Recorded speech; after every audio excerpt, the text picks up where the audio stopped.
I'm Carol Van Ornum from the Civil War Roundtable Congress. Today we have with us Janet Whaley of the Pasadena Civil War Roundtable. Janet, thanks for joining us today. I'm happy to be here, Carol.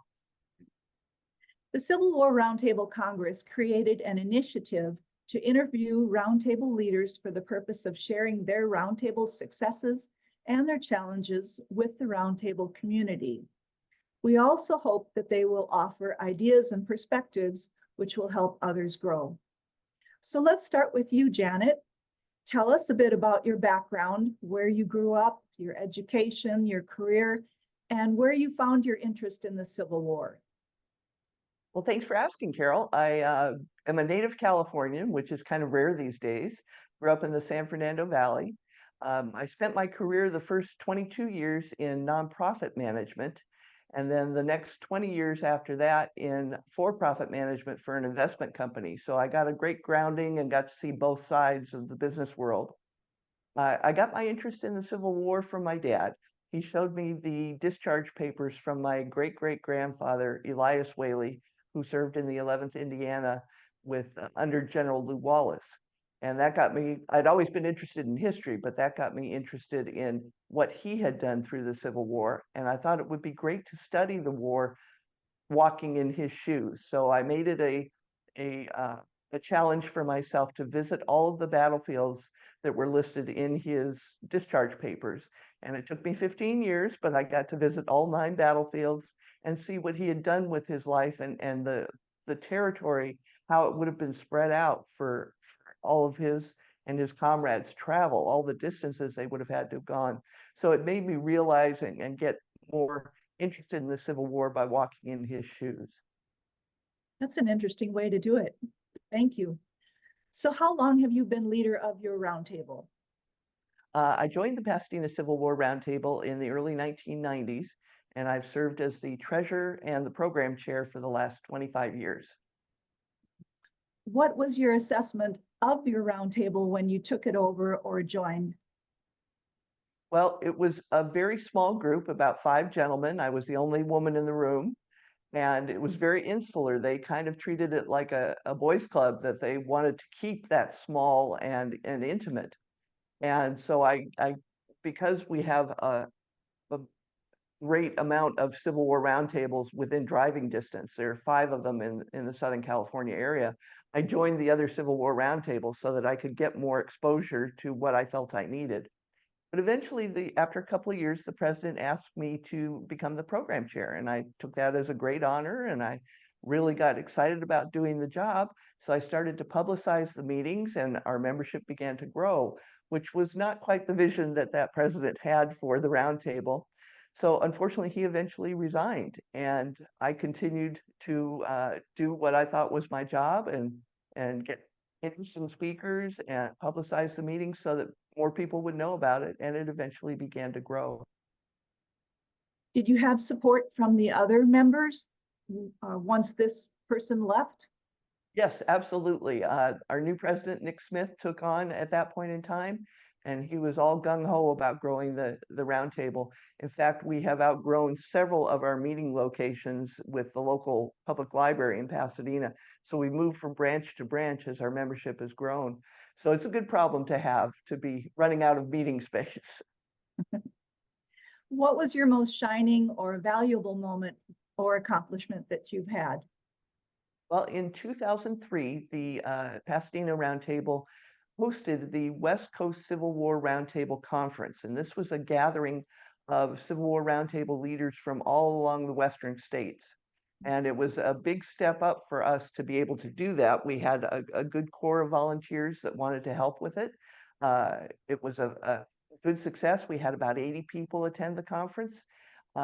And the good point of it was it got our leadership together working towards a common goal. We could interface with other Civil War Roundtable leaders, learn from them. I think it was a great opportunity for us. In 2016, we co-hosted the same Civil War West Coast Roundtable Conference with the Orange County Civil War Roundtable. And once again, we got to work with other roundtable leaders and see how they do things, see how we do things, and bring in people from all across the Western states to learn from them. And that time we got over 100 attendees. So we felt we'd done it well twice, and we felt that those were great accomplishments for us.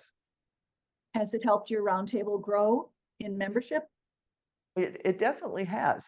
We felt that we were, because of the net profits from those conferences, we were able to get a good financial foundation for the roundtable. We were able to purchase some audiovisual equipment, which was much needed at the time. And we were still able to give sizable donations to Civil War education groups in our area. So we felt that those were good accomplishments to build on. And certainly it helped us to serve as an example of what roundtables can do in our area. A lot of times roundtables in California are discounted because we don't have battlefield tours and we don't have some of the things that the East Coast roundtables have. But this certainly gave us a foothold in putting our name out there. Thank you. Have there been any continuing challenges? And if so, tell us about that. Well, I think like any Civil War roundtable, our biggest challenge is getting people to step up to leadership roles. And we found that we had the same core of leaders for many, many years, and we really needed to expand that and grow, get new ideas, get new skill sets. So we started listing, the positions that we needed to fill in the newsletter, and it wasn't very successful. We found that a one-on-one approach with a personal invitation where you could have a conversation with the person, talk to them about what the role involved, what the leadership position would be doing, got a much better response. We were able to grow our board from 3 members to 6 members at the time, and get people that really had some interesting ideas and new ways of doing things. And it was a good infusion of fresh blood to the organization. We have since done something where in the past, we had never taken attendance at our meetings. We never really knew who was at our meetings and how many of our regulars were attending. So this year we started doing that. We've set up a membership sign-in table and a guest sign-in table so that we're able to track over a 6-month period who our regulars are and who's attending our meetings. And then we have a fresh crop of people that we can go out and invite to serve on the board because we know they're attending the meetings, we know that they're interested in it. And that kind of information will be helpful to us. That's a great idea. Thank you. Is there someone in your sphere who's been a mentor or an inspiration to you, and in what way? Well, yes, one of the past Civil War Roundtable Congress board members, Rich Jankowski, who is president of the Old Baldy in New Jersey Civil War Roundtable, has been a great mentor to me. We've had lots of long conversations, and I feel that he has really taken the bull by the horns with his roundtable in doing a very personal approach where he has board members reach out and contact other members of the roundtable by the phone on a regular basis so that they check in with their members. That's not something we've been doing. So it's certainly a great idea that we can implement. He has activities outside of the roundtable meetings, picnics, potlucks, things that will bring those members together and make it feel more like a family. He's also taught me the very important skill of delegating to other board members some of the tasks so that you don't get burned out. And I found out that there are little things that I can give to other board members, specifically, just setting up for a meeting or passing out business cards at our meetings where they can get involvement and I don't have to do all the tasks, and it helps them to feel like they're contributing to the meetings. So he taught me that. He said, delegate, delegate, delegate. That's great. I am also inspired by Old Baldy's picnic, and my own roundtable started that. Question on reaching out to your members. It's a good idea, but do you find it difficult to actually make the calls or have people make the calls? We haven't started it yet, so I'm going to ask Rich before we do start it what to watch out for. I think you told me in the past, make them short and sweet. It doesn't need to be a long conversation. Hi, I'm just checking in on you, letting you know that the next meeting will have this speaker, and just making it something where that member feels appreciated for having a membership in the organization and feels like they're seen. So I think that that's probably a good way to do it. Yes, thanks. Where do you see your roundtable in the next 5 years? Well, I'd like to continue to bring in really varied speakers. A lot of the roundtables have the same speakers, and in Southern California, we tend to recycle them from roundtable to roundtable. And I'd like to bring in new people. We have a wonderful resource in the Huntington Library here in San Marino, which is next door neighbor to Pasadena. And they have an outstanding group of research fellows that come to the library each year. Some of them specifically study 19th century history. Some of them are little offshoots of that. But those people are living in Pasadena for a 9-month period, and we have started inviting them to come speak to our roundtable. And for some of them, it's the first time they've spoken to a roundtable, even though they study Civil War history. So it's a great opportunity for us to bring in some new people that haven't been to every other roundtable in the area. Uh, and they brought new insights. We had a speaker from the Huntington just a couple of months ago that talked to us about the Civil War veterans who served in Egypt after the Civil War. That's a topic I've never heard about, and it was very well received by our roundtable. And it was because it was something she was going to be studying at the Huntington. So it gave us a good opportunity to try and reach out to people in post-pandemic times. Since we've gone from virtual to in-person meetings, it is a little bit harder to find people that are willing to travel to your roundtable. But I think we have developed enough of a good networking that we get people that are here for book tours that we can bring in. And I think that if we continue to look forward and see if there are other types of speakers that aren't speaking on the usual subjects, I think that will really be something special to offer our members. We also offer a recording of our meetings. We haven't quite developed it to a hybrid meeting yet, but we offer recording, and we post that recording the next week on our YouTube channel. And during the pandemic, we had a lot of Civil War Roundtable members from other areas of the country that joined our roundtable just because they were supportive of our virtual content. And we wondered how are we going to be able to keep these members after we start meeting in person. And we reached out and found somebody in our roundtable that could do the recordings for us, edit them, and help us post them on a YouTube channel. And now we have a good library of Civil War Roundtable topics that we can refer our out-of-town members to, and they look forward to it. They subscribe to the YouTube channel and they watch for our postings every month and feel like they are part of what we're doing. And I think that's kept our membership robust. Very good. Thank you. So I know that you are a sister roundtable. Do you want to tell us about that? Yes, that program was introduced by the Civil War Roundtable Congress. We thought it would be a great idea.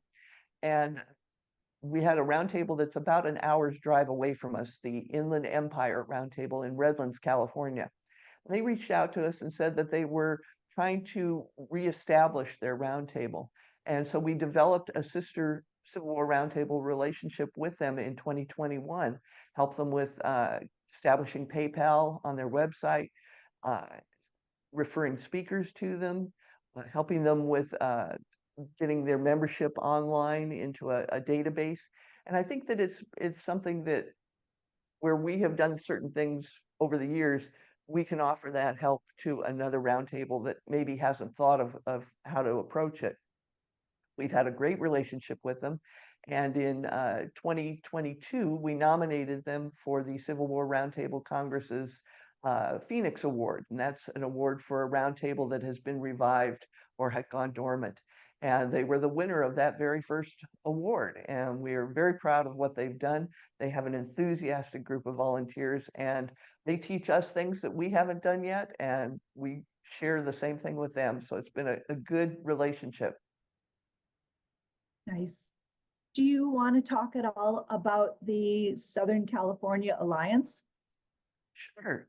That was started by the head of the Inland Empire Civil War Roundtable. He thought that it would be good to hear from other roundtable leaders in the area and have maybe quarterly meetings where we could share information. Some of our Southern California roundtables are still virtual. Some of them meet in person. So it's a good mix of approaches for reaching out to Civil War Roundtable members. We have taken on the chore of working at a Civil War or Civil War reenactment once a year, where we will have an information table for all of the Southern California roundtables to be able to pitch their meetings to a group or an audience of people that are there to study or to learn about the Civil War. So it's a very targeted audience that we're reaching out to at a reenactment. And we gather names for our mailing list, share those with all of the 5 roundtables so that we can all add people to our mailing list, because people that come to that reenactment may not be in your geographical area, but they might be a little closer to one of the other roundtables. So we all share the mailing list information. It helps us possibly bring in some new members. Last year, we did a big Civil War book sale where we tried to offload some of the inventory of donated Civil War books that we've had. And that helped bring people to the booth as well. So it's been a great opportunity for the leaders in the Southern California area to have support from other roundtables. Maybe they don't have a sister roundtable relationship, but the Alliance helps us promote each other. We cross promote our meetings and our speakers, and it helps us have a great exchange of information. So it's been a good thing, and it's been in existence for a couple of years now. And Mike Hoover is the person that started it with the Inland Empire Roundtable, and he's done a great job of helping to promote it. He's very enthusiastic. Yes, thank you. Have you considered doing the Civil War Roundtable Congress Sustainability Challenge? Yes, we have. We talked about it at a board meeting. It is something that, as we looked over the steps involved in it, things that we are already implementing and things that we would like to implement. So it's certainly a great guidepost to what a good roundtable should be doing to keep themselves sustainable. It's something our president has taken on as a charge. He's going to be setting up a committee so that we can formally address the things that we haven't done yet and formally participate in that process. So we think it's a good outline for roundtables that want to keep themselves sustainable. Thank you. So is there anything else you want to share? Any other challenges or successes? Well, I think what I would encourage other Civil War roundtable leaders to do is just to always keep an open mind. As I say, we went from a very insular, small group of people who kind of liked it that way to a group now that is 95 paid members strong, which is the highest we've ever been. And it's something where I think having an open mind about what we'd like to do and the speakers we'd like to bring in and the way that we'd like to approach our meetings, new ideas are always welcome. We now have a short trivia contest at the beginning of each meeting because one of our board members liked to do trivia. So it was something where a new idea is always welcome, and it's certainly been very well received. So I'd say just keep an open mind about new things that your Civil War Roundtable can be doing. That's great advice. Well, Janet, thank you so much for joining us today. It was very interesting talking with you. You're very welcome, Carol. It was a pleasure.